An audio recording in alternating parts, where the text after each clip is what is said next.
আসসালামু আলাইকুম প্রিয় দর্শক, কেমন আছেন আপনারা? আলহামদুলিল্লাহ, আমি ভালো আছি। আশা করি আপনারাও ভালো আছেন। আজ আমি আপনাদের সাথে আলোচনা করব ইসলামের ইতিহাস নিয়ে। ইসলামের গোড়াপত্তন কিভাবে হয়েছে? কিভাবে ইসলামের সূচনা হয়েছিল? এটা কি নবী মুহাম্মদ সাল্লাল্লাহু আলাইহি ওয়াসাল্লাম থেকে শুরু হয়েছে? নাকি তার আগেও ইসলাম ছিল? নাকি পৃথিবীতে যত নবী রাসূল এসেছে তারা সবাই ইসলাম ধর্মের ছিল? কিন্তু কালক্রমে তার উম্মতেরা, সেই নবীর অনুসারীরা তাদের ধর্মের উপরে অবিচার করেছে। চলুন আজ আমরা শুরুতেই জেনে নিচ্ছি ইসলামের গোড়াপত্তন কিভাবে হলো। ইতিহাসে মুসলমানদের সামনে সুবিস্তৃত জ্ঞানের দিগন্ত উন্মোচিত করে জাতিসমূহের অবস্থা, মনীষীগণের কীর্তিনামা এবং জাতীয় ব্যক্তির সংস্পর্শে ঘটা কালের আবর্তন ও বিবর্তন সম্পর্কে অবহিত করে। আজ থেকে হাজার বছর আগে, যখন এই চেনা পৃথিবীর কোনো অস্তিত্ব ছিল না, তখন ছিল না কোনো শহর, কোনো কোলাহল, কোনো সীমানা। তখন কেমন ছিল মানুষের সূচনা? প্রিয় দর্শক, আজ আমরা কোনো কাল্পনিক গল্প শুনতে বসিনি। আজ আমরা মুখোমুখি হব মানব ইতিহাসের সবচেয়ে বড় ও সবচেয়ে অমোঘ সত্যের দিকে।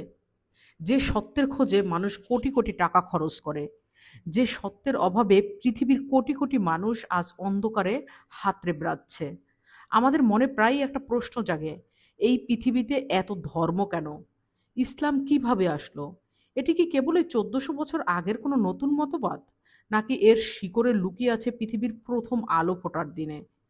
আজ আমরা পবিত্র কুরআন এবং সহিহ হাদিসের অবিকৃত দলিলের আলোতে জানব সেই সত্য ঘটনা, যা আপনার বিশ্বাসের জগৎকে ওলটপালট করে দেবে, যা শুনে আপনার চোখ অশ্রুসিক্ত হবে এবং আপনি উপলব্ধি করতে পারবেন আপনি আসলে কে এবং আপনার গন্তব্য কোথায়। সূরা আল ইমরানের আয়াত নাম্বার 19-এ আল্লাহ তাআলা বলেছেন, নিশ্চয়ই আল্লাহর নিকট গ্রহণযোগ্য একমাত্র জীবন ব্যবস্থা হলো ইসলাম। পৃথিবীর বুকে প্রথম পা রাখলেন একজন মানুষ, তার নাম হযরত আদম আলাইহি ওয়াসাল্লাম।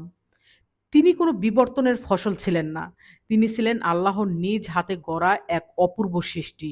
যখন আদম আলাইহিসসালাম জান্নাত থেকে এই জনমানবহীন পৃথিবীতে এসে দাঁড়ালেন, তার চারপাশ ছিল নিস্তব্ধ। তিনি একাকী, তার চোখে জল। তিনি সিজদায় লুটিয়ে পড়লেন তার রবের সামনে। তিনি কোনো ধর্মের অনুসারী ছিলেন না। তিনি কি হিন্দু ছিলেন, খ্রিস্টান ছিলেন, নাকি অন্য কোনো ধর্মের? না, তিনি ছিলেন একজন মুসলিম। কারণ ইসলাম শব্দের অর্থই হলো নিজের ইচ্ছাকে পরম করুণাময় আল্লাহর চরণে সঁপে দেওয়া, তার আদেশের সামনে মাথা নত করা। আদম আলাইহিসাল্লাম এবং তার স্ত্রী হাওয়া আলাইহিসাল্লাম এর আল্লাহর ইবাদত করতেন। তারা তাদের সন্তানদের শিখিয়েছিলেন লা ইলাহা ইল্লাল্লাহ, মানে আল্লাহ ছাড়া কোনো সত্য উপাস্য নেই। মহানবী হযরত মুহাম্মদ সাল্লাল্লাহু আলাইহি সহিহ মুসলিমের একটি হাদিসে বলেছেন, সব নবী হলেন বইমাত্র ভাইয়ের মতো। তাদের মূল বিশ্বাস বা ধর্ম একটাই, আর তা হলো ইসলাম। আদম আলাহিসাল্লাম থেকে শুরু করে পরবর্তী 1000 বছর পর্যন্ত পৃথিবীর বুকে কোনো মন্দির ছিল না, কোনো গির্জা ছিল না, কোনো মূর্তির অস্তিত্ব ছিল না। পৃথিবীর প্রতিটি মানুষ এক আল্লাহর ইবাদত করত। সবাই শান্তিতে ছিল, সবাই এক উম্মা ছিল। তাহলে এই সুন্দর একতাবদ্ধ পৃথিবীতে বিভক্তি কিভাবে আসলো? মানুষ কিভাবে এক আল্লাহকে ভুলে পাথরের মূর্তির সামনে মাথা নত করলো? এই ট্র্যাজেডি শুরু হয়েছে হযরত নূহ আলাইহি ওয়াসাল্লামের জন্মের কিছুকাল আগ থেকে। ইতিহাসের সেই কালো অধ্যায়ের কথা বর্ণনা করতে গিয়ে ইমাম বুখারী রাদিয়াল্লাহু আনহু তার কিতাবে উল্লেখ করেছেন, সে যুগে 5 জন অত্যন্ত সৎ, পুণ্যবান এবং আল্লাহর প্রিয় বান্দা ছিলেন। তাদের নাম ছিল ওয়াদ্দ, সুয়া, ইয়াগুস, ইয়াউস এবং নাসর। তারা যখন একে একে মারা গেলেন, পুরো সমাজের মানুষ কান্নায় ভেঙে পড়ল।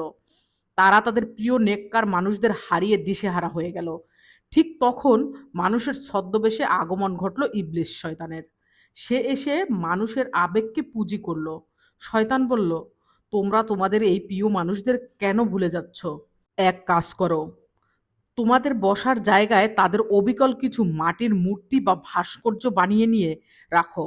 যখন তোমরা এই মূর্তিগুলোর দিকে তাকাবে, তোমাদের তাদের ভালো কাজের কথা মনে পড়বে এবং আল্লাহর ইবাদতে তোমাদের মন বসবে।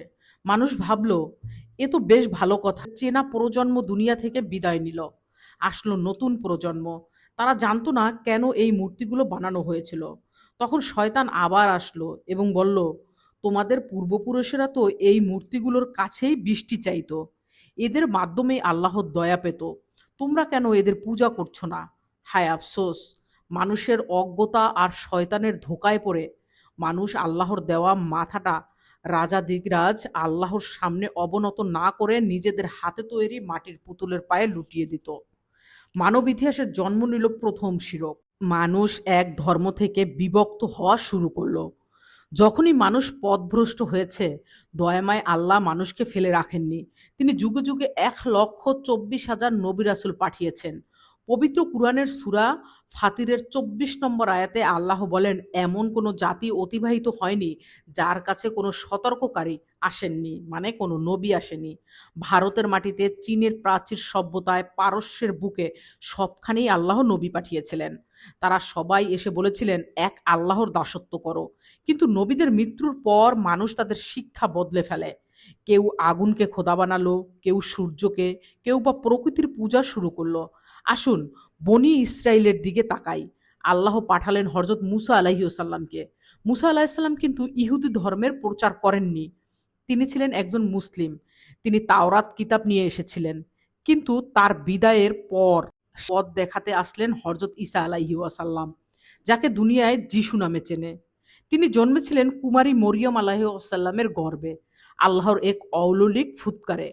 ঈসা আলাইহিসসালাম অন্ধকে চক্ষু দান করতেন, কুষ্ঠ রোগীকে ভালো করতেন আল্লাহর হুকুমে। তিনি চিৎকার করে বলেছিলেন, আমি আল্লাহর বান্দা। সূরা মারিয়ামের 30 নম্বর আয়াতে বলা আছে। তিনি কোথাও দাবি করেনি যে তিনি আল্লাহর পুত্র বা তিনি নিজেই আল্লাহ, যেটা খ্রিস্টানরা বিশ্বাস করে।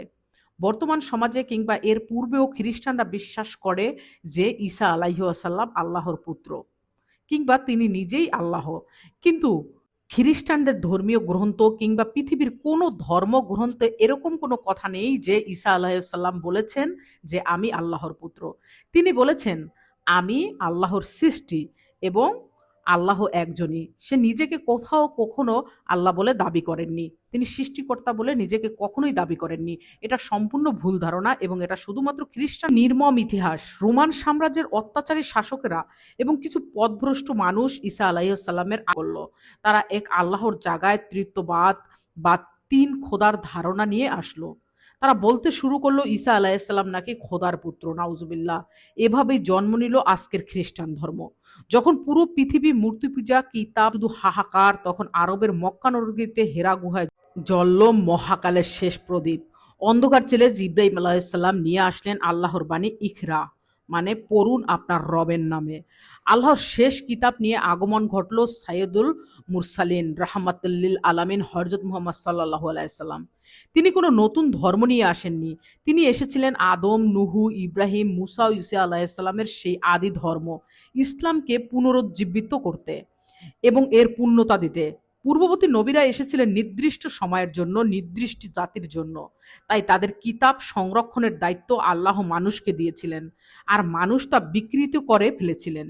কিন্তু মুহাম্মদ সাল্লাল্লাহু আলাইহি সাল্লাম আসলেন কিয়ামত পর্যন্ত সমস্ত মানব জাতির জন্য। তাই আল্লাহ শেষ কিতাব পবিত্র কুরআন সংরক্ষণের দায়িত্ব ছিল সব আল্লাহ তার বান্দাদের হাতে দিয়েছিল তাদের সংরক্ষণ করার জন্য। কিন্তু দেখুন, বর্তমান বিশ্বের দিকে তাকালে আপনি হাজার হাজার হাফেজ দেখতে পাবেন। যদিও কোনোভাবে নয়ে বলেছে, নিশ্চয়ই আমি এই কুরআন নাজিল করে কোটি কোটি হাফেজের বুকে এই কুরআনের একটি জের, জবর বা পেশও কেউ পরিবর্তন করতে পারেননি। বিদায় হজের দিন লক্ষ মানুষের সামনে আল্লাহর নবীর চোখের পানি ফেলে ঘোষণা, এটি আপনার নিজের ঘরে আপনার আদি উৎসে ফিরে আসার আহ্বান। আজই সত্যকে জানুন, আজই অহংকার ও অন্ধত্ব ঝেড়ে ফেলে সেই এক রবের সামনে মাথা নত করুন, যিনি আপনাকে সৃষ্টি করেছেন এবং যার কাছে একদিন আমাদের সবাইকে ফিরে যেতে হবে। আল্লাহ আমাদের সবাইকে এই সত্যটা বোঝার তৌফিক দান করে দিক। আজ আমি আপনাদেরকে খুব সহজে পৃথিবীর সূচনা কিভাবে হয়েছে ইসলাম ধর্মের সেটা জানানোর চেষ্টা করেছি। খুব সংক্ষেপে মূল কথা বলে আপনাদেরকে আমি জানিয়ে দিয়েছি। পারতাম বিস্তারিত বলে আরও অনেক করতে ভিডিওটা, কিন্তু আমি সেটা করিনি। সংক্ষেপেই আপনাদেরকে মূল কথা বলে এবং কুরআন ও হাদিসের রেফারেন্স দিয়ে সত্যটাকে তুলে ধরার চেষ্টা করেছি। প্রিয় দর্শক, আপনাদের মনে যদি কোনো প্রশ্ন থেকে থাকে অবশ্যই কমেন্ট বক্সে আমাকে জানাবেন। আর যদি এর অন্য কোনো গল্প বা অন্য কোনো ইতিহাস সম্পর্কে আপনাদের জানার থাকে, তাও আমাকে কমেন্ট করে জানাবেন। আমি নির্দ্বিধায় আপনাদের মনের সেই প্রশ্নের উত্তর দিতে চেষ্টা করব এবং সেই গল্প তুলে ধরারও চেষ্টা করব সহিহ কুরআনের আলোকে। আশা করি আপনারা বুঝতে পেরেছেন। আবার দেখা হবে আপনাদের সাথে নতুন কোনো ইসলামিক ভিডিও নিয়ে। সেই পর্যন্ত সবাই ভালো থাকবেন, সুস্থ থাকবেন, এই কামনায় আজকের জন্য বিদায় নিচ্ছি। আর হ্যাঁ, এতক্ষণ পর্যন্ত আমার সাথে থেকে সম্পূর্ণ ভিডিওটি উপভোগ করার জন্য আপনাদের সবাইকে অসংখ্য ধন্যবাদ। আবার দেখা হবে পরবর্তী কোনো ইসলামিক ভিডিও নিয়ে। সেই পর্যন্ত কিন্তু অবশ্যই আপনাদেরকে ভালো থাকতে হবে। আসসালামু আলাইকুম আ রহমতুল্লাহি আ বারাকাতুহু।